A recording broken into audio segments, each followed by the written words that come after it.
Assalamualaikum warahmatullahi wabarakatuh. Halo teman-teman, kembali lagi bersama kami dengan kelompok 1 yang akan membahas limbah pakan dan akumulasi bahan organik di tambak pesisir. Berikut videonya.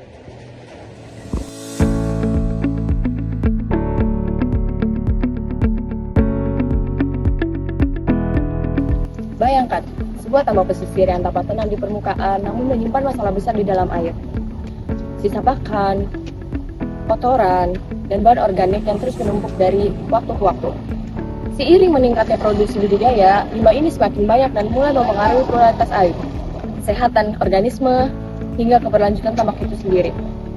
Dalam video ini, kita akan membuka mata tentang bagaimana limbah pakan dan akumulasi organik menjadi tantangan serius di tambak pesisir. Jadi, apa sih perbedaan dari limbah pakan dan limbah organik?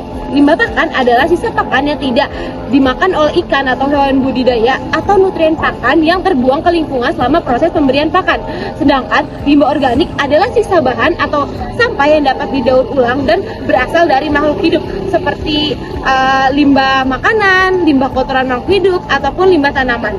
Limbah organik ini adalah limbah atau sampah yang mudah terurai melalui beberapa proses. ya selanjutnya itu bagaimana sih limbah yang tenggelam dan terdekomposisi itu dapat mempengaruhi sedimen dan kualitas air. Ya, jadi limbah yang tenggelam dan terdekomposisi di dasar perairan secara signifikan itu mempengaruhi kondisi sedimen dan kualitas air. Karena saat terurai, terutama oleh bakteri anaerob, limbah organik itu melepaskan senyawa seperti nutrien, amonia, dan fosfat, serta gas beracun seperti hidrogen sulfida ke dalam sedimen di sekitarnya. Dan senyawa ini dapat meracuni organisme bentik yang hidup di dasar perairan dan mempengaruhi komposisi kimiawi sedimen yang dapat membuat menjadi anaksik atau tidak mengandung oksigen.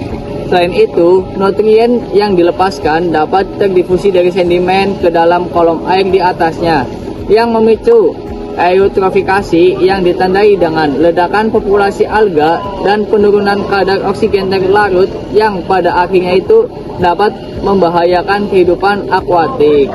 Yang dapat disimpulkan bahwa limbah yang tenggelam dan terdekomposisi itu dapat mengurangi sedimen dan air karena terjadinya pengurangan oksigen yang dapat menjadikan hewan akuatik tidak dapat hidup di dalamnya. Dampak terhadap budidaya dan ekosistem pesisir antara lain DO menurun karena limbah organik menguras oksigen larut. Yang kedua, BOT naik karena bakteri membutuhkan oksigen lebih banyak untuk mengurai limbah. Ketiga, H2S muncul dari penguraian anaerob di dasar tambak. Keempat, eutrofikasi muncul karena nutrien berlebih memicu ledakan alga. Yang kelima, komunitas bentos berubah karena kondisi dasar tambak semakin buruk serta ikan mengalami stres dan berisiko mati karena kualitas air menurun. Dari tambak yang dihasilkan, maka kita perlu menilai dan mendeteksi dini terhadap limbah tersebut. Yang pertama, kita dapat menilai dari HCR. HCR yang meningkat menunjukkan adanya pakan yang tidak termakan oleh ikan atau udang. Yang kedua, kita dapat menilai dari kualitas air. Kualitas air yang memburuk seperti DO dan pH rendah serta kadar amonia yang tinggi. Yang ketiga, kita dapat menilai dari uji sedimen. Sedimen yang berwarna hitam dan berbau khas H2S menunjukkan adanya akumulasi limbah organik yang tinggi. Beberapa langkah mitigasi yang perlu diterapkan. Yang pertama yaitu manajemen pemberian pakan. Pemberian pakan yang tepat dan dengan jumlah tepat dan waktu yang tepat juga mempengaruhi kondisi kolam.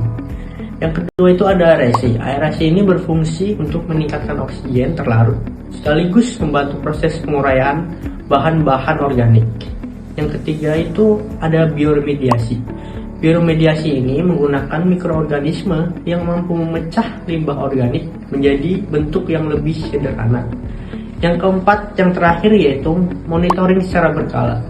Pengukuran parameter seperti amonia, pH, suhu, salinitas, dan kekeruhan juga perlu dilakukan secara rutin agar menjaga kualitas kolam. Dengan menerapkan keempat langkah tersebut, kita bisa mengurangi 4 langkah tersebut.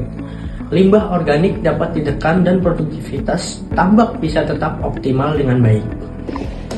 Sekian video dari kami, semoga bermanfaat. Kurang lebihnya mohon maaf. Terima kasih. Dadah.